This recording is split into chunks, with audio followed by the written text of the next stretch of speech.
Next story, but not much really. I just wanted to tell it. Oh, wait a minute. Boobs. Yep. Boobs might make an appearance in the next few moments, but I'll let Joel Ramsey tell you in his story, Online Dating.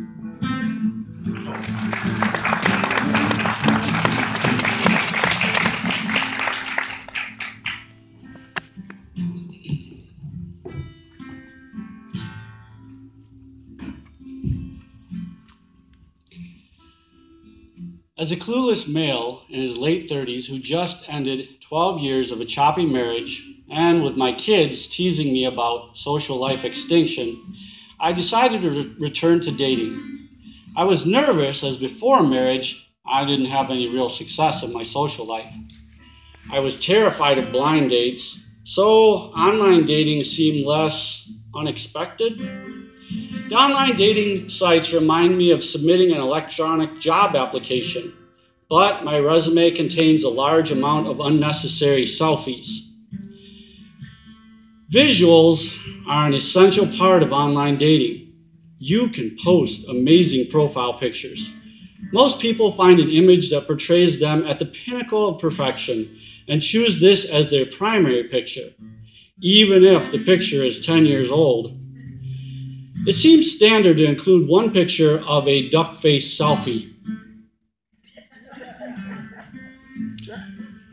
Jessica was a 31-year-old woman from Chicago and had profile pictures that demanded attention. Each picture provided a perfect amount of cleavage, not too much to overwhelm and not too little to disappoint. In one picture, she was at the gym. And there was another of her sitting on a hill while the wind swept through her hair. My favorite showed her on the beach from just the shoulders up, allowing for another hint of cleavage. In this shot, she stared seductively at the camera while sensually biting her lower lip. That picture made my knees knock together. I decided to send her a message and wrote, I wanted to just say hello and introduce myself. I really enjoyed viewing your profile. If I catch your interest, I would like to hear from you. Within minutes, an unrecognized notification chime came into my laptop. It was a response from Jessica. Like a 9-year-old boy ripping open his birthday presents, I opened the message and read, Hi, a smiley face followed afterward. I really like your profile. Here's my number. Call me. I'll be waiting. Signed, Jessica, with a kissy face. A phone number? This soon? I wondered. I immediately decided to call. There were 4 rings, and I considered hanging up when Jessica answered. Hello? It was such a simple way to answer my call. Her voice was sweet and seductive, with just one word.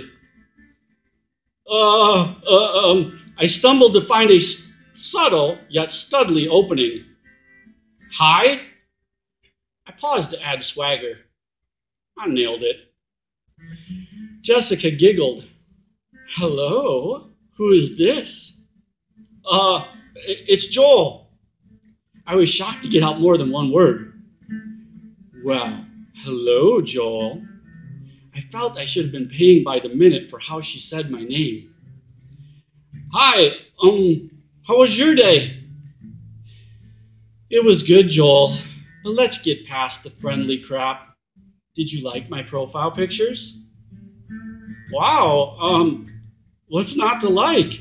I could hear the dumb smile in my voice. Oh, I know you like them. And if you were wondering, my boobs are real. And they're fantastic. I didn't expect such a long and strange silence. I just didn't know the conversation was going to race to this topic. It's that I wanted to be the one to bring up the topic of breasts. My initial plan was to continue flirting with Jessica, asked her if she liked my pictures. This would then lead her to asking what I liked about her pictures, giving me the opportunity to talk about them. That option was gone, and I needed a quick recovery. That's great.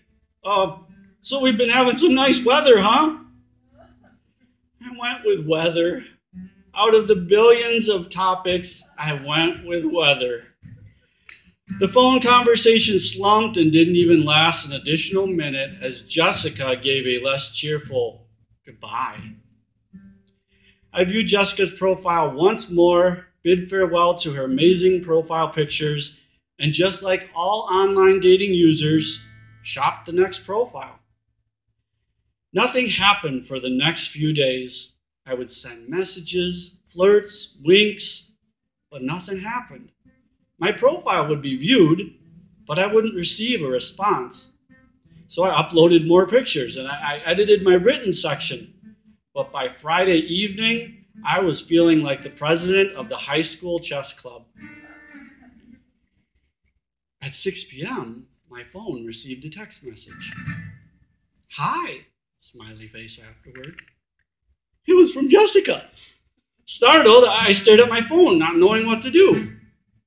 "Hi," was my less than original response. "What are you doing?" Nothing. How about you?" "Nothing at all," frowny face. "Do you have your kids tonight?" "No." I wasn't sure where this was going. Heck, I couldn't believe she answered my text. I stared at the television when Jessica's next text came in. "Do you want to come over?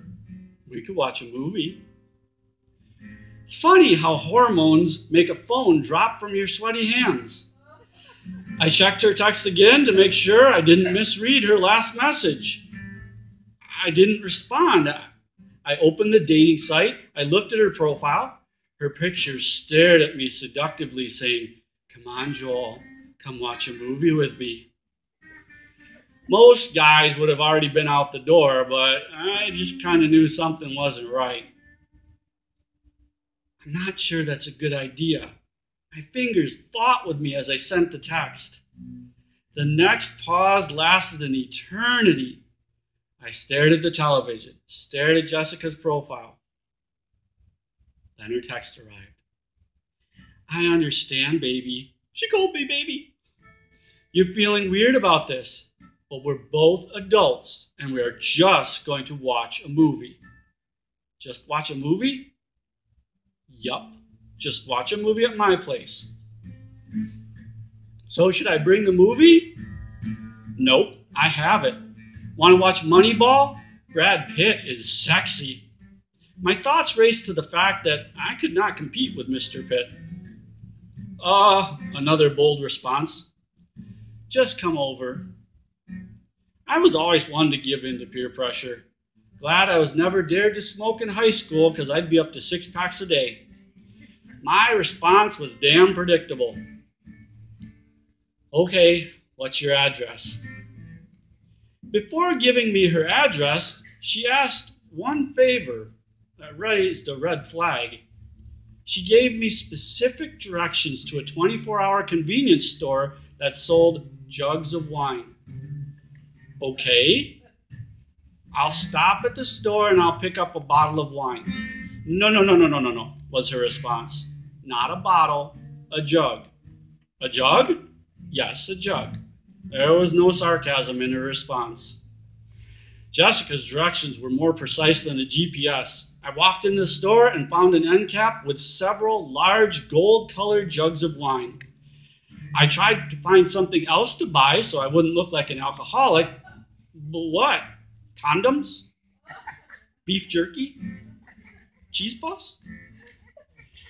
The 4-gallon jug was wearing on my grip as I switched it back and forth trying to make a decision. Jessica sent a "Where are you?" text, and the store clerk was giving me a suspicious look.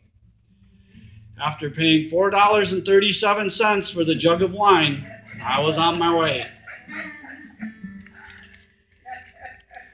I sat outside of Jessica's apartment questioning myself. The internal debate as to whether I should go to her door or return home reached a sad end when my last thought circled around the application process and becoming a monk. Jessica looked just like her profile pictures. Sad to admit, my gaze went straight to her chest. Jessica clearly was ready to watch a movie, as she had on a pair of pajama bottoms and a hooded sweatshirt which was zippered all the way up to her neck. "Hey, you," she said. Her eyes darted right for the jug of wine that I was holding. "Oh, you found it," she squealed and yanked it from my hands. I was motioned to come in as Jessica raced to her cupboard and found 2 enormous glasses. I glanced around her apartment to make sure there weren't any ninjas perched in corners awaiting to attack. One can never be too cautious. Jessica's apartment was a luxurious Chicago-style flat with marble countertops in the kitchen, hardwood flooring, and a dark amber crown molding that hugged the walls to the ceiling. The living room was attached to the kitchen, and a gigantic HD TV loomed across from me on the opposite wall. "Come in, I just put in the movie," Jessica said as she offered me a large glass of the jug wine. I sat on her large plush sofa as the movie began. Jessica was already to the bottom of her first glass and was hoisting the jug on her hip when she sat down. I took a long glug of the jug wine, which would be my only drink of the night. The jug wine burned as it made contact with my tongue. My poor tongue shriveled to the size of a gummy worm as I tossed the wine back, and I felt it burn all the way from my tonsils to my toes. This made my eyes water when Jessica noticed, and it forced me to admit that I love Brad Pitt too. She snuggled closer, rubbing my chest, saying, "Oh, baby, I'm glad you love Brad." Moneyball is a decent flick, and I believe someday I'll be able to finish watching it in the future. Well, it wasn't going to happen that night. Jessica was a movie talker. She would speak or even yell at the characters on the screen, saying things like, "Take it off, Brad, baby." She would then get mad because they didn't respond to her, and she'd take a long glug of the jug wine. She seemed subdued after the initial scenes. However, each time she drained and refilled her glass, she became more aggressive, catcalling at Brad Pitt. Then suddenly, her head slumped forward and it appeared that she passed out. But to my surprise, Jessica whipped her head up and stared at me. "How come you're not drinking?" she asked in an